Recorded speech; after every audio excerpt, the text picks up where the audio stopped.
कल शाम को मैं टीवी देख रहा था, एग्जिट पोल आ रहे थे। देखे आप लोगों ने? क्या देखा? हरियाणा और जम्मू कश्मीर से भाजपा की डबल इंजन सरकारें जा रही हैं। दोनों राज्यों से भाजपा की डबल इंजन सरकार जा रही है। अब डबल इंजन फेल हो गया देश के अंदर। एक इंजन तो जून में ही खराब हो गया था जब इनके 240 सीट आई थी। अब दूसरा इंजन एक एक करके अभी हरियाणा से दूसरा इंजन जा रहा है, फिर जम्मू कश्मीर से जा रहा है, फिर झारखंड से भी जाएगा, फिर महाराष्ट्र से भी। अब सारे डबल इंजन की सरकार जा रही है। लोगों को समझ में आ गया डबल इंजन सरकार मतलब महंगाई, बेरोजगारी और भ्रष्टाचार। डबल इंजन सरकार मतलब महंगाई, बेरोजगारी और भ्रष्टाचार। इसीलिए पूरे देश से इनकी सरकारें जा रही हैं। अब दिल्ली के चुनाव आने वाले हैं। दिल्ली में आके ये कहेंगे डबल इंजन सरकार बना दो, डबल इंजन सरकार बना दो। इनसे पूछना जब आए कि भाई हरियाणा वालों ने बनाई थी तुम्हारी डबल इंजन की सरकार, 10 साल तक इनकी हरियाणा में डबल इंजन की सरकार रही, तो ऐसा क्या करा तुमने कि हरियाणा में आज कोई इनको अपने गांव में नहीं घुसने दे रहा? पता है आप लोगों को? आपकी रिश्तेदारियां होंगी गांव में। मैं गया था, अभी पूरे हरियाणा में घूम रहा था। मैं चुनाव प्रचार के लिए मैं गया था।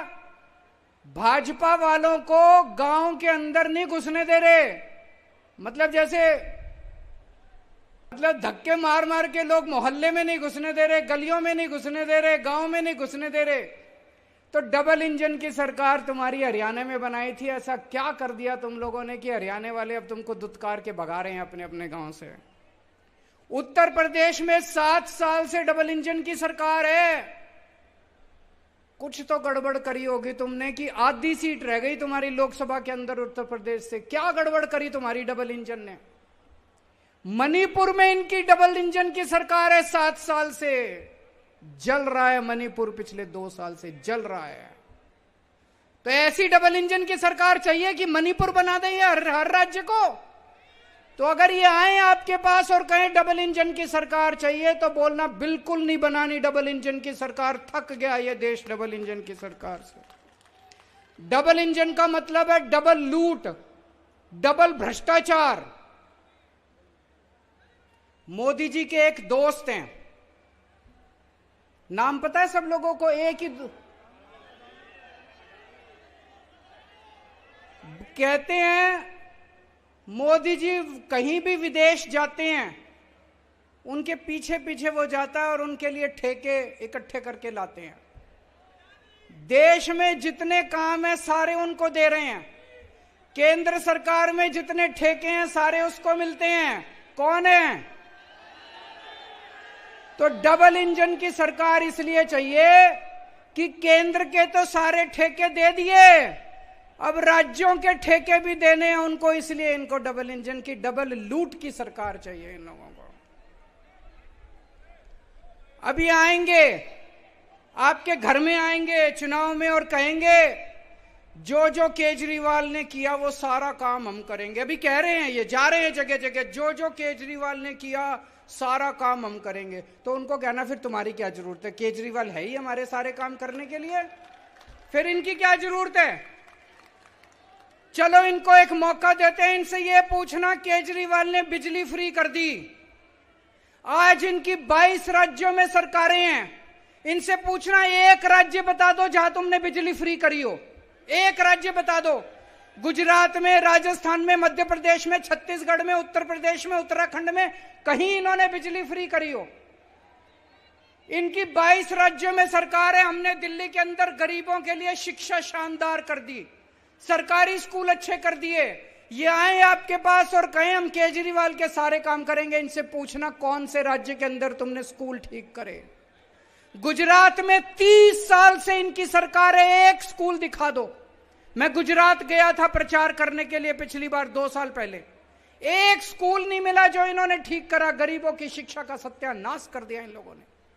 22 राज्यों में इनकी सरकार है, एक काम बता दें, ये एक काम जो इन्होंने अच्छा काम करा हो 22 राज्यों के अंदर। मैं आज मोदी जी को कहना चाहता हूं, प्रधानमंत्री जी, अगली साल 17 सितंबर को आप 75 साल के हो जाओगे। अगली साल 17 सितंबर को आप रिटायर हो जाओगे। 1 साल और बचा है आपका प्रधानमंत्री का। मैं चैलेंज करता हूं प्रधानमंत्री जी, इस 1 साल के अंदर आप अपने इन 22 राज्यों के अंदर कोई काम करके दिखा दो जो दिल्ली के अंदर काम हुए। बिजली मुफ्त करके दिखा दो, स्कूल ठीक करके दिखा दो, अस्पताल ठीक करके दिखा दो। लोग ये कह रहे हैं 10 साल हो गए मोदी जी को राज करते करते, 10 साल में इन्होंने कुछ नहीं करा। जब ये रिटायर होंगे तो लोग सोचेंगे क्या करके गया, कुछ नहीं करके गया। आखिरी 1 साल में करके जाओगे तो लोग कहेंगे चलो 10 साल में कुछ नहीं किया, 11वें साल में तो कुछ करके गए। आज मैं मोदी जी को कहता हूं, चलो कुछ नहीं, एक ही काम कर दो। फरवरी में दिल्ली के चुनाव हैं, फरवरी के पहले इन 22 के 22 राज्यों में बिजली मुफ्त कर दो। दिल्ली के चुनाव में मोदी जी का प्रचार करूंगा मैं। इन 22 राज्यों के अंदर आप बिजली मुफ्त करके दिखा दो, जैसे दिल्ली में हमने दिल्ली के लोगों की बिजली मुफ्त करी है। आपका प्रचार केजरीवाल करेगा दिल्ली के अंदर। आज दिल्ली में कानून व्यवस्था, दोस्तों मैं आपसे ईमानदारी से पूछना चाह रहा हूं, चारों तरफ ऐसा माहौल हो रहा है, रोज गोलियां चल रही हैं दिल्ली में। बड़े बड़े गैंगस्टरों ने अपने ठिकाने बना लिए दिल्ली के अंदर। अखबारों में तो 2-4 खबरें ही छपती हैं। गांव देहात दिल्ली का है, जो उधर निकल जाओ इतना क्राइम हो गया, इतना अपराध हो गया। मैं लेके आया हूं आज खूब सारे। 4 अक्टूबर को खड्डा कॉलोनी दक्षिण दिल्ली जैतपुर में नीमा हॉस्पिटल में एक 49 साल के डॉक्टर की हत्या कर दी गई गोली मार के। 30 सितंबर को उत्तम नगर में भारतीय जनता पार्टी के नेता रमनजीत सिंह की गाड़ी के ऊपर गोलियां चलाई गई।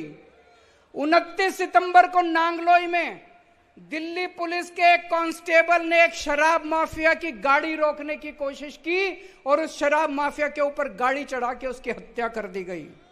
28 सितंबर को गुलाबी बाग में 4 किलो सोना 3.5 करोड़ का लूट के भाग गए। 28 सितंबर को नारायण विहार में 20 राउंड गोलियां चलाई। एक गाड़ी शोरूम था गाड़ियों का, उसके ऊपर 20 राउंड गोलियां चलाई। 28 सितंबर को ही महिपालपुर में एक होटल के अंदर फायरिंग हुई। 28 सितंबर को ही नांगलोई में 2 लोगों ने 3 या 4 राउंड एक दुकान के। ये कई सारे हैं, ये कोई अंत नहीं है। मैं खूब सारे लेके आया हूं। ये जो अपराध दिल्ली के अंदर हो रहा है, सारी सीमाएं तोड़ दी। जैसे 90 के दशक में हम सुना करते थे बंबई में अंडरवर्ल्ड का राज था, वही हाल आज दिल्ली का हो रहा है। लोगों का घर से निकलना मुश्किल हो गया है। और ये तो वो है जो अखबारों में छप रही हैं, ये तो वो है जिसमें एफआईआर हो गई।